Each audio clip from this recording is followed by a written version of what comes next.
जब हम stock market में काम करते हैं, इन्वेस्टमेंट्स करते हैं और हम लॉन्ग टर्म इन्वेस्टमेंट के अंदर बड़ा पैसा बनाना चाहते हैं, तो हमें कुछ डिसीजंस लेने पड़ते हैं। कुछ ऐसे सवाल होते हैं जो हमारे सामने आते हैं। ऐसे ही बहुत ज़रूरी 4 सवालों के बारे में आज बात करते हैं। जानते हैं कि what are the biggest 4 questions in stock market investment. एक बहुत ही ज़रूरी क्वेश्चन जो हमारे सामने आता है इन्वेस्टमेंट करते हुए, सबसे पहले सामने आता है, वो है what two by. What two by का मतलब है कि हमें कौन सा शेयर खरीदना है, हमें कौन सी कंपनी खरीदनी है। मार्केट में 7-8 हज़ार कंपनीज लिस्टेड हैं। हमें डिसाइड करना है कि हमें कौन से 2, 4, 10, 15 शेयर खरीदने हैं जिसमें हमें पैसा लगाना है। तो उसको कैसे डिसाइड करें, बहुत बड़ा सवाल है ये मार्केट का। यहाँ पे पेनी स्टॉक्स भी हैं, स्मॉल कैप्स हैं, मिड कैप्स हैं, लार्ज कैप्स। तो कौन से स्टॉक्स में हम पैसा लगाएं जहाँ पे हमें सबसे ज़्यादा प्रॉफिट हो। इस सवाल का जवाब आपको मिलता है फंडामेंटल एनालिसिस से। जब आप फंडामेंटल एनालिसिस करके समझते हो बिजनेसेस को, अलग अलग बिजनेसेस को समझते हो, फिर उनका कंपैरिजन करते हो, अलग अलग इंडस्ट्रीज़ को समझते हो, तब आपको इस चीज़ का जवाब मिलता है। तब आपको समझ में आता है कौन सी चीज़ इस समय अंडर वैल्यूड है, कहाँ पे फ्यूचर में ग्रोथ आ सकती है, कौन सी चीज़ आज सही रेट पे मिल रही है, यहाँ से आगे इसमें बढ़ने का स्कोप है, कौन सी चीज़ पहले ही बहुत ओवर वैल्यूड है, यहाँ पे उसको ख़रीद के फ़ायदा ही नहीं है क्योंकि आगे उसके अंदर प्राइस में ग्रोथ, स्टॉक प्राइस में या उसकी मार्केट कैप की वैल्यूएशन में ग्रोथ पॉसिबल ही नहीं है। तो हम फंडामेंटल एनालिसिस के द्वारा ये पता कर सकते हैं कि व्हाट शुड वी बाय। एक बार हमने ये डिसाइड कर लिया कि हमें ये चीज़ खरीदनी है, उसके बाद दूसरा बड़ा सवाल हमारे सामने आता है, व्हेन टू बाय।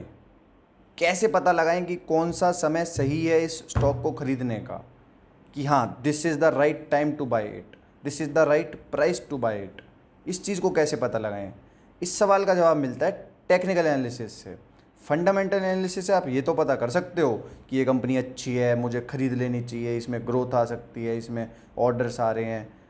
लेकिन कब खरीदना है, किस प्राइस पे ख़रीदना है, कौन से टाइम पे ख़रीदना है, ये सब चीज़ें टेक्निकल एनालिसिस से पता चलेंगी। जब आपको उसके चार्ट की नॉलेज होगी, उसके चार्ट की समझ होगी, उसका सपोर्ट रेजिस्टेंस समझ में आएगा, उसके चार्ट का ट्रेंड समझ में आएगा, तब आपको समझ आएगा कि कौन सा सही समय है उस स्टॉक को ख़रीदने का। हमने कोई स्टॉक ले लिया तो क्या हमें उसको हमेशा हमेशा होल्ड करना चाहिए? कभी ना कभी तो हमें उसको बेचना ही पड़ेगा।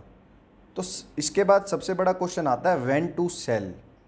अगर हमने कोई इन्वेस्टमेंट करी है, हो सकता है वो लॉस में आ जाए, हो सकता है वो प्रॉफिट में आ जाए, लेकिन सेल हमें दोनों केसेस में करना ही पड़ेगा। तो अगर हमें किसी इन्वेस्टमेंट के अंदर लॉस हो रहा है, तब हमें पता करना है कि कहाँ पे जाके now we don't need to hold it, हमें यहाँ पे बेच देना चाहिए। हमें ये चीज़ पता करनी है कि कहाँ पे हम उस पर स्टॉप लॉस रख सकते हैं। इन्वेस्टमेंट्स के अंदर भी स्टॉप लॉस रखना चाहिए। अगर एक लिमिट से ज़्यादा शेयर गिर रहा है या उसके अंदर कुछ ऐसी चीज़ें बदल गई हैं जो कि पहले नहीं थी जब आपने स्टॉक खरीदा, तो उसके अंदर भी आपको एग्जिट लेना पड़ता है। इन्वेस्टमेंट भी फॉरएवर नहीं हो सकती, उसके अंदर भी स्टॉप लॉस रख के आपको काम करना चाहिए। तो अगर कोई हमारी गलत इन्वेस्टमेंट है, उसमें स्टॉप लॉस कहाँ पे रहेगा, ये हमें टेक्निकल एनालिसिस से ही पता चलता है। साथ ही में अगर हमने कोई स्टॉक ले लिया, बहुत ही अच्छा स्टॉक ले लिया, मल्टी बैगर भी बन गया, 2, 4, 5, 10 गुना भी हो गया, तब भी हमें किसी पॉइंट पे जाके सोचना है कि कहाँ पे हम इसके अंदर प्रॉफिट बुक करें, कहाँ पे स्टॉक को बेचें। तो उस चीज़ का जवाब भी हमें टेक्निकल एनालिसिस से ही मिलेगा। तो इसका जवाब हमें टेक्निकल एनालिसिस से तो मिलेगा, लेकिन साथ ही में हमें फंडामेंटल्स की सपोर्ट भी लेनी है। जब हम स्टॉक को बेचेंगे, एक लॉन्ग टर्म इन्वेस्टमेंट को बेचेंगे, चाहे लॉस में चाहे प्रॉफिट में, तो हमें चार्ट को तो ज़रूर देखना है। चार्ट की जो चीज़ें हैं उनको इम्पोर्टेंस हमेशा देनी है, लेकिन साथ ही साथ हमें ये भी देखना है क्या उस कंपनी के फंडामेंटल्स भी बदल रहे हैं। अगर हमने कोई इन्वेस्टमेंट ली, वो स्टॉक बहुत अच्छा है, कंपनी बहुत अच्छी है, बिजनेस उसका एकदम सेट है, उसके अंदर बस प्राइस में फ्लक्चुएशन आ रही है ड्यू टू मार्केट एनवायरनमेंट, तो हमें देखना है कि उसके फंडामेंटल्स तो नहीं बदल रहे, उसका बिजनेस तो नहीं बदल रहा। अगर उसका बिजनेस प्रॉपर चल रहा है तो we don't need to sell it, तब हम उस स्टॉक को होल्ड कर सकते हैं। ऐसे ही जब हमारा कोई स्टॉक प्रॉफिट में भी है, तब भी हमें यही चीज़ें देखनी है कि वो जो कंपनी का बिजनेस है वो ठीक चल रहा है क्या, उसके अंदर तो कोई बदलाव नहीं आ रहे, फंडामेंटल के अंदर तो कोई बदलाव नहीं आ रहे। जैसे कि वो जिस इंडस्ट्री के अंदर है, उस पूरी इंडस्ट्री की साइकिल तो नहीं बदल रही, या उस पर्टिकुलर बिजनेस के अंदर तो कुछ ऐसे चेंजेस नहीं आ रहे हैं जिसकी वजह से उसके बिजनेस पे इम्पैक्ट हो सकता है, उसकी ग्रोथ पे इम्पैक्ट हो सकता है। तो व्हेन टू सेल का जवाब हमें टेक्निकल एनालिसिस और साथ ही में फंडामेंटल एनालिसिस दोनों को जोड़ के निकालना है। उसके बाद जो शेयर बाज़ार का सबसे ज़रूरी सवाल है और इस सवाल के बारे में सबसे कम लोग सोचते हैं, वो है हाउ मच टू बाई। अगर आपने कोई बहुत अच्छा शेयर खरीद भी लिया, आपने मल्टी बैगर स्टॉक भी खरीद लिया, आपका शेयर 10 गुना भी हो गया, लेकिन अगर वो आपने सिर्फ 10,000 का ही खरीदा, 10,000 का वो 1 लाख हो गया, तो उससे आपका जीवन थोड़ी बदल जाएगा। 10 गुना शेयर निकालना ही itself is a big challenge. उसके बाद अगर आपकी इन्वेस्टमेंट बहुत कम है उसके अंदर, तो आपको रिजल्ट उतना सिग्निफिकेंट नहीं मिलेगा आपकी मेहनत का। फ़ायदा क्या हुआ फिर इन्वेस्टमेंट करने का? इसलिए how much to buy is a very important question to make wealth. जिस हिसाब से आप पैसा लगाओगे, जितना आप स्टॉक खरीदोगे, उस हिसाब से आपका रिटर्न होगा। प्रॉफिट भी उसी हिसाब से होगा, लॉस भी उसी हिसाब से होगा।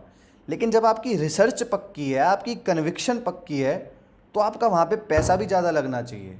आपको उस कंपनी के शेयर सिग्निफिकेंट अमाउंट के भी खरीदने पड़ेंगे, ताकि जब उस पर आप अगर सही साबित होते हो, जब आपका रिटर्न बनता है, तो कुछ सिग्निफिकेंट बने, आपका उस रिटर्न से जीवन बदल पाए।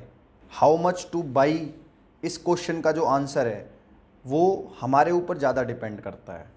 अगर हमारी रिसर्च नहीं है, हमारी किसी चीज़ पे कन्विक्शन नहीं है, हम दूसरों की कॉल पे इन्वेस्ट कर रहे हैं, ऐसी कहीं सुने हुए स्टॉक्स पे इन्वेस्ट कर रहे हैं, तो हम ज़्यादा नहीं खरीद पाएंगे, हम ज़्यादा पैसा लगा ही नहीं पाएंगे, क्योंकि हमारे को उस पर भरोसा ही नहीं है।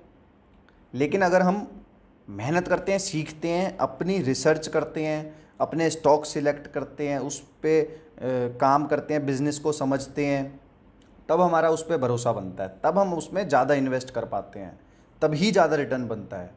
शेयर बाज़ार के ये 4 सवाल सबसे ज़रूरी सवाल हैं। अगर हम शेयर बाज़ार में बड़ा पैसा कमाना चाहते हैं तो हमें इन पे काम करना होगा, हमें इन सवालों के जवाब ढूंढने पड़ेंगे। जो चीज़ें मैंने आपको आज समझाई हैं, अगर आप उस तरीके से काम करोगे, चीज़ों को समझोगे, तो आप भी इन सवालों के जवाब ढूंढ सकते हो।